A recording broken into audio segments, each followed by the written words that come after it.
Ano? Inuulit ko nga sir, hindi ko alam ang laman Kaya nga nito. ako pakialam at saka huwag ka mangangatwiran sa akin. Dahil tingnan mo nga yung ko. Nakakabuisit kaya kayo. Hindi yan, kasalanan yan. Rider lang yan. Huwag kayo, huwag kayong mag-ano dyan ha. Wala kayo kinalaman rito. Pabidyo-bidyo ka pa ha. Siyempre, ebidensya ko to. Bakit ba? O, bakit? May karapatan ako. Gusto mo kasuhan kita? O, hindi ko. Kung magkaso ka. Ha? Sige, magkaso ka.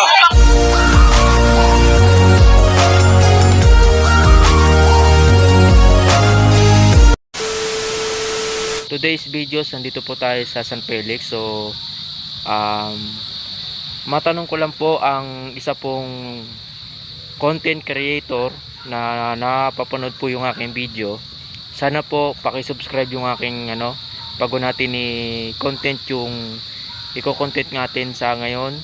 Sana po paki-subscribe po yung aking YouTube channel at paki-follow na lang po ako sa aking Facebook page at Facebook account. Maraming salamat nga po pala sa tumulong sa akin para magkaroon po ng isang 1K followers.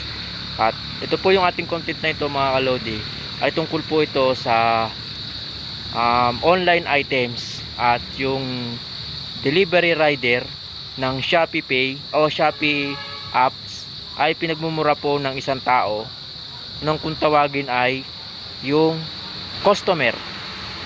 Yung customer po ay minumura po ang isang delivery rider na isang Shopee na tungkol po sa mga napagmumura at minumura po yung delivery rider na sa Facebook or nakita ko po sa Share It.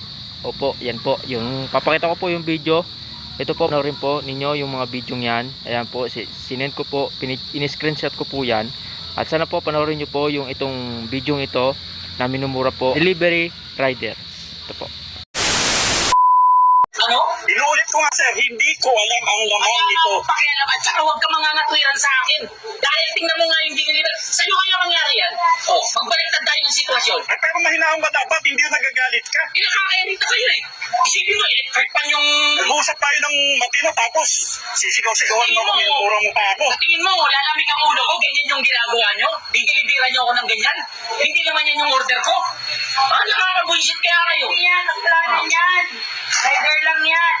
Huwag kayong mag-ano dyan ha. Wala kayo kinalaman rito. Kayo, mga chismosa kayo eh. O sige, kung ikaw tama, sige na. Papa, tapos ngayon gaganyan-ganyanin mo? Ha? Sige na, pa. Para manahimik ka na. Ganun-ganun na lang yan. Para manahimik ka na, alis na ako. Ba, dapat lang yan. Kayo, nagdi-deliver kayo, mali-mali. Palibasa, wala kayong mga pinag-aralan. Ganyan kayo makasta. Sige, manlait ka pa. Sige lang, okay lang. Kung kayo dito magdi-deliver, kung ganyan yung gagawin nyo. Wala kayong pabidyo-bidyo ka pa. Pabidyo-bidyo ka pa. Siyempre, ebidensya ko to. Bakit ba? O, bakit? May karapatan ako. Gusto mo kasuhan kita? O hindi ko. Kung magkaso ka. Ha? Sige, magkaso ka. Kapal na mukha mo. Kapal ng mukha. Grabe ka. Ganyan-ganyan ka pa. Delivery rider nga lang. Wala kayong moto ha. Ganyan-ganyan pa kayo ha. Masyado mong hinahamak. Mga rider kayo, mga wala namang kayo pinag-aralan. Yayabang nyo magsiyasta. Okay lang. A few moments later. Yun, sana po ay unawaan po natin ang delivery rider o Shopee.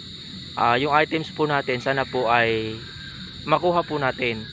Kasi yung mga delivery rider na yan ay ano po kasi yan mga kalodi, naghihirap din yan.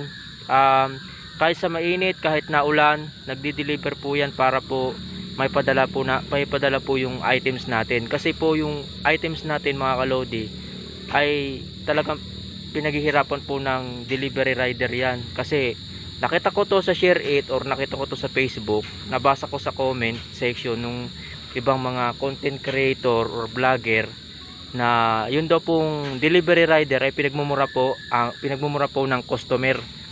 Opo, parang susuntukin. So hindi natin nakita yung video kasi yung video nakababa yung video nung delivery rider kasi vlogger din po yung delivery rider natin.